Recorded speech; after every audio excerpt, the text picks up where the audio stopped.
sailor, what shall we do with the drunken sailor? What shall we do with the drunken sailor early in the morning? I'm Paul Bennett. This video is about making a gaff. This is a gaff that I made about 30 years ago. It's nothing special. This was something I built in my old wooden boat shop for reaching and not hard to get places and grab something with the hook. This shaft is about maybe 4 feet long, and it's only 3/4 inch by 3/4 of an inch in cross section. It could be larger, yeah, it doesn't matter. This is just a little hook to grab something, but the hook, this is store-bought. This was from a marine supply center. So you'd make a traditional gaff for hooking fish off the side of the boat. I had this in my wooden boat shop. I just took this hook, I just stuck it on this stick, and I put some whipping around it to hold it in place. It's held up for over 30 years, and it works great in the shop. This one here, after 30 years, I didn't put any shellac or anything on the whipping, which I should have, but I was just in a hurry. Never got back to it, and so now that cord is starting to come apart and unravel, but I can fix it. I can just trim that, put a coating on it, and it's probably good for another 30 years. I'll show you how to make one. I have another piece. Now, that stick that I used was about 4 feet long, and I found this in my scrap bin. It's just another, very similar in cross section. It's a little bit wider on one side, so I'm not going to trim it. That's fine, just the way it is. This would go on pegboard.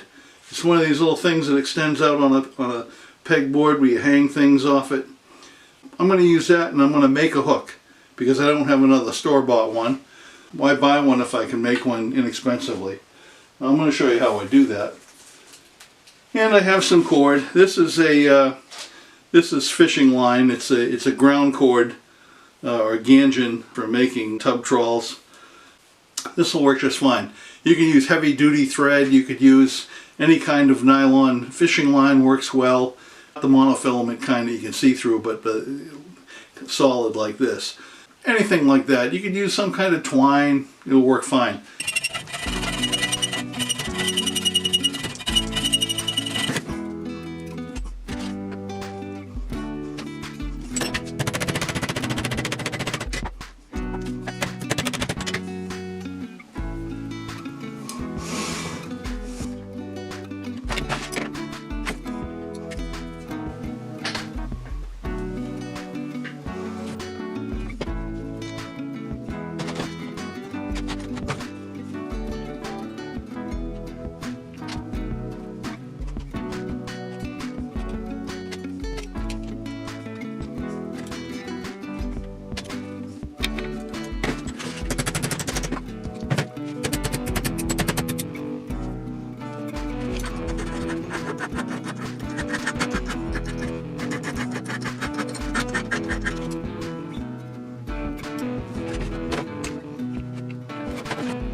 So I take a piece of line and I make a loop like this.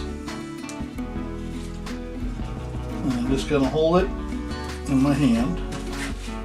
And I want the loop to extend beyond where I'm going to be doing my wrapping. Doing the whipping, I should say. And I want to get a good tight wrap initially. Get things started. Usually I go a lot faster than this, but I'm trying to do it in such a way that you can see it on the camera. I don't want to keep blocking it with my hands. Maybe if I do it this way. You can see I keep that loop. And every now and then I have to push the cords together. You want to try to keep things fairly well aligned. That hook has to come over a little bit. Okay, I have it almost to the end, not quite. When I come around, I'm going to take the excess, I'm going to put it through the loop. You can see, I want to put it through that loop.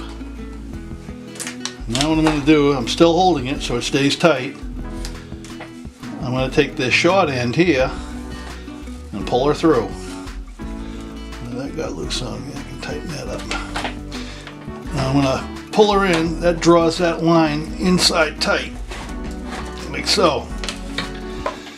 And now I can trim off the excess. And I could just leave it like this. I could leave it just as you see it. But as you can see what happened here, I don't want that to happen. So what I'm going to do is I'm going to apply some sort of coating. It could be varnish. Spa varnish is on there. That's a good one. Any kind of polyurethane. You could use shellac.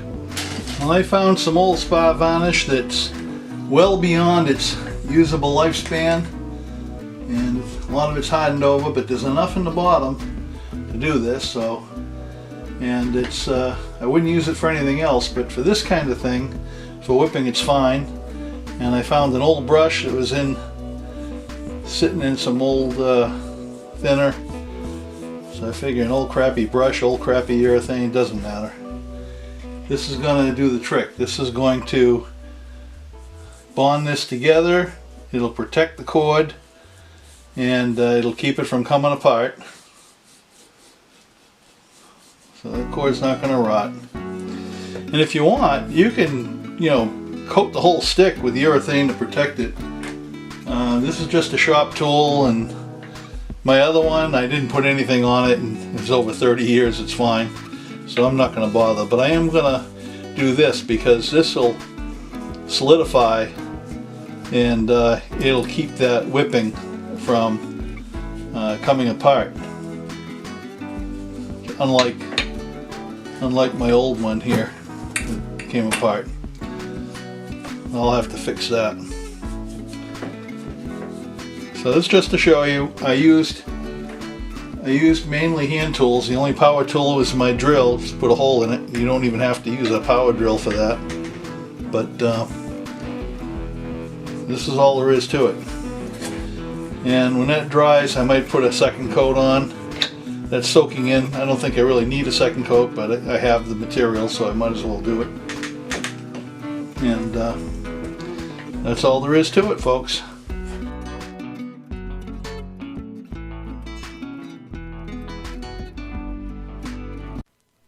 What shall we do with the drunken sailor? What shall we do with the drunken sailor? What shall we do with the drunken sailor? Early in the morning, way hey and up she rises, way hey and up she rises, way hey and up she rises. Early in the morning, putting in the longboat until